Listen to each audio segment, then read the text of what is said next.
Hi, this is Professor Melissa Hall, and this is a presentation on the skill of describing.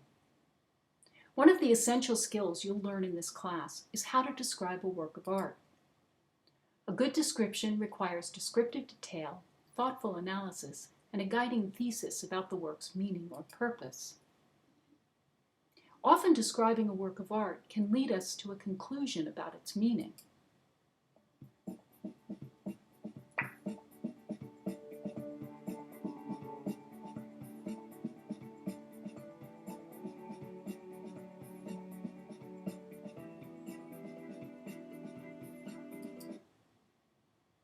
The first ingredient of a good description is descriptive detail. Descriptive detail allows sensory recreations of experiences. Writing that lacks description is in danger of being plain or overly general. Imagine you're talking to someone on the phone or that your reader has their eyes closed.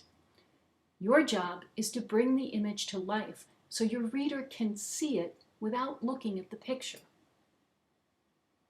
A good description must also have a guiding thesis about the work's meaning or purpose. Otherwise, the description will read like a laundry list of random details. There's a significant difference between choosing details simply to describe something and selecting details that not only describe but also reveal. Details can be used to describe, that's true, but they should also go beyond that. Sheer description bogged down with detail lacks energy, verve. The details must carry weight, reveal something beyond just the surface they've been describing. This means your description should have a purpose. It should be guided by an interpretation of what the work is about.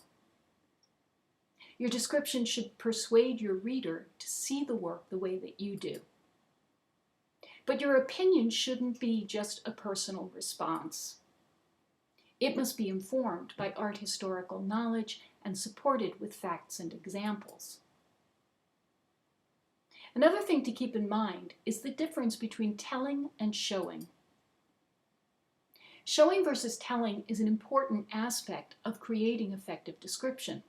An example of a telling sentence would be, "Kathy was sad." This sentence tells the reader what judgment needs to be made about Kathy, yet does not provide the evidence to support that judgment. For example, how do we know that Kathy is sad?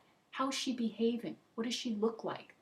Writing which shows generally incorporates vivid descriptive detail in order to help the reader evaluate evidence in order to make the appropriate judgments. Let's listen to an example of a good description.